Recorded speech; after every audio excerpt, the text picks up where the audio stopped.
If you're a golfer who is looking to improve their backswing, then you must focus on how your lower body is working in the backswing, not just how the upper body, the arms and the club are working.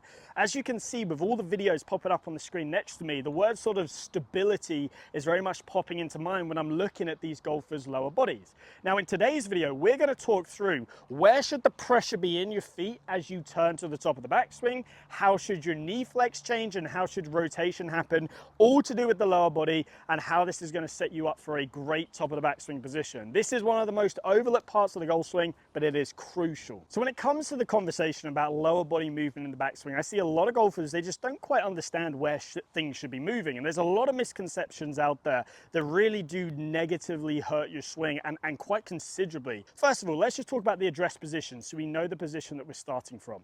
At address, what we will see is most golfers will have their pressure in their feet very even between their toes and their heels. If you don't, make sure that you do. Make sure you get that pressure very even between the toes and the heels. Now, if you're hitting a driver, you'll pretty much be 50-50. If you're hitting an iron, you're going to be a little bit more on your left foot. And that's very much our starting position right there. If I just grab the club like so, and I hold it, and I just stand straight up and down, and I just turn, what do you notice is going on right here? Well, first of all, you can see my knees are changing flex. They are moving, they are turning, they are doing a whole load of different things. So this is a very natural motion. And the second thing is if you do this right now, what you will feel is that you can feel the pressure in your feet is turning and changing. And it's really important we understand that A, we need the pressure to move in our feet, and B, what we're looking for to see in terms of where that pressure should be, and some really simple cues that are going to help you. So, as we turn back, what are we going to see? Well, firstly, the pressure is going to move gradually. Don't try and max anything out very quickly. But if I have the club on my shoulder and I just make a pivot and I turn to the top of the backswing, in this position here, what am I feeling? First of all, in the left foot, I can feel there is a lot more pressure in the ball of the left foot and that the left heel is a little bit lighter. Now, some players, a Jack Nicklaus, great example, will get that heel a little bit more off the ground. Absolutely fine with that. Some players will keep it a little bit more on the ground, but in essence, it has lightened from its starting position. So this has moved the pressure a little bit more forwards in the left foot. In the trail heel, I feel like, remember, this is feel versus real, I feel like I have more pressure down the inside part of the foot. Now, if you were to actually look at like a force plate image, you can see like the heat map on where my foot is pushing, you would see that it's very even in my foot. It might be a hair closer towards the heel, but what we don't want to see, and I see this all the time in the trail foot, is A, the pressure move to the outside part of the foot, because if it does that, my knees are going to buckle, my pelvis is going to shift, this is going to cause a sway, or it can also cause a reverse pivot. And the second thing I don't want you to do is just shove all the pressure back into the heel, because as you can see from the downline view, causes the leg to lock out, but it also gets us in a position to now it's going to take forever for us to get the pressure back into a good spot in the downswing. So remember, not only is this going to be crucial for setting us in a great top of the backswing position, it's also going to be vital because it's going to allow us to get into this great impact position. So it's really, really important we get it right. So with the feet, we are seeing pressure is spiking a little bit more under the ball of the left foot, left heel is lightening. In the right foot, it's going to be very flat on the ground, very even. To me, though, it feels like the pressure is staying a little bit more on the inside part of the foot. Now, what about the knees? What are we seeing with the knees? Well, the first thing is they are changing flex. So let's chuck a number out there. Kind of tour average for knee bend at address is about 30 degrees. So 30 degrees of knee bend. As we turn, the left leg is going to gain some knee flex and the trail leg is going to lose some flex. Two big issues I see a lot of golfers fall into. They either lock the legs out and they don't do this. Ultimately from there, they're either going to have a super short backswing or they're going to stand up out of posture. Number two is that they take this to an extreme.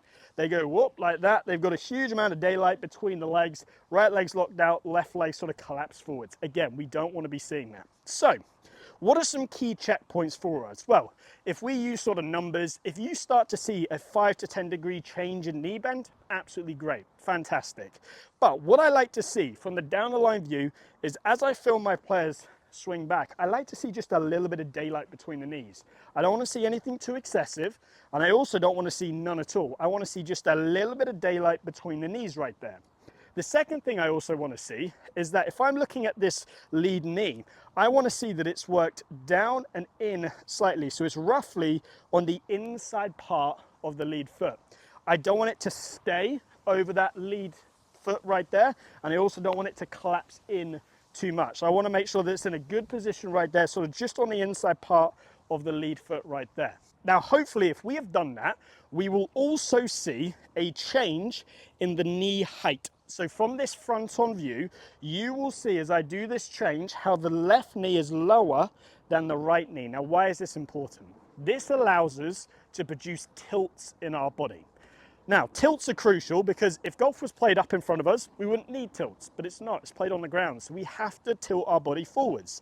This therefore means that as we turn, our body has to remain in the correct inclination. So this starts with the knees have to tilt, the pelvis has to tilt, and the shoulders have to tilt. If the knees stay very level and you're sort of, oh, I can't even do it, it's like that movement, your shoulders are gonna turn flat, your hips are gonna turn flat. If your knees collapse too much, you're then gonna see way too much side bend. And again, it's gonna put a lot of pressure on your back. So those are just sort of some guidelines as to what we're trying to see in terms of the lower body. Now, as a byproduct of this, we will be seeing that the pelvis will naturally then stay a lot more centered. You'll see a little bit of space created between the trail hip and the trail line. And then from there, you'll see a nice amount of hip turn. Now, let's actually run through some drills that are gonna help us learn this motion as easy as possible. So the first drill that we're going to go through is called the bank drill. Now, all you need for this is a second golf ball. So what I want you to do is set up to your normal golf ball, and then from there, with this other golf ball, place it on underneath the outer part of your trail foot, so the outside part of your trail foot. Now, from here, you can see as I do that, it banks my foot inwards, hence the bank drill. Now, if I make a swing, you can see how it's going to promote me keeping my pressure on the inside part of my trail foot. This is going to help me create a good amount of knee flex. It's also going to stop me from having to sway laterally, aka getting into that reverse pivot position. So I can make some swings here where I keep this under there. I'm going to feel what it feels like to keep the weight on the inside part of the trail foot more, and from there it's going to help me then push off on the way down, get me into a great downswing position. So if I hit a shot for you here, you can see what it looks like. You can see as I do that, it's really going to promote me moving my weight forwards, and from there you can see that I didn't shift laterally off the ball. Drill number 2 is the between the knees drill. Now ideally you would have some sort of basketball or football or something that you could pop between your knees. I've got a basket here, and ideally it would be a little bit of a smaller basket that's a little bit softer as well, but we'll make do here. So what I'm going to do is place this basket between my knees right here. Now if you are that golfer who the lead knee wants to travel down the lead foot like this, you can see how the basket is going to fall out.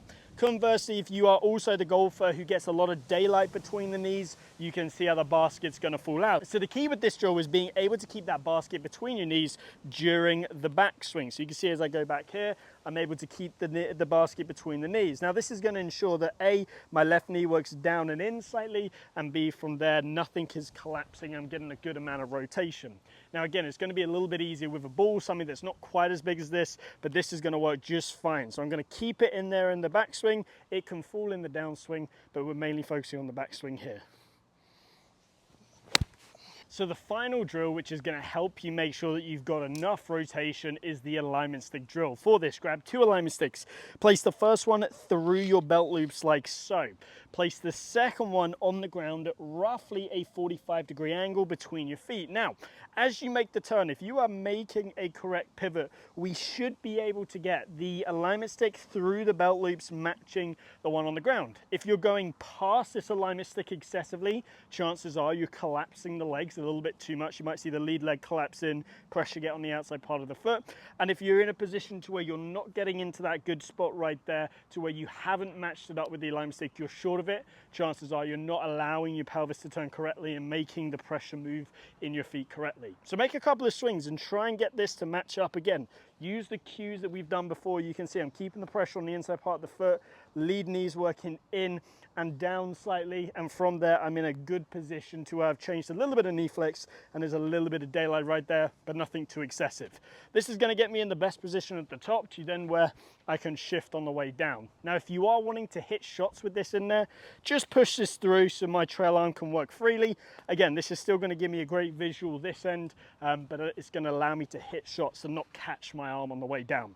Let me show you what this looks like right here. So again, good positioning, and then let me give it a go. So there you have it. That is how we move the lower body in the backswing. And if you can do that, you're going to have a solid foundation, and chances are you're going to be in a great position at the top of the backswing. Now, if you want to see the part 2 of this, which is the transition and then all the way into impact and the follow through, then comment down below that you want to see it. If I get enough positive feedback on it, I'll film it and I'll send it out. Now, if you need a little bit more one-to-one help with your game, I offer online coaching on the Skillest platform. Have a look at the link down below, click on it. All the information is in there. If you have enjoyed today's video, please give it a like and subscribe, and I hope to see you back here soon.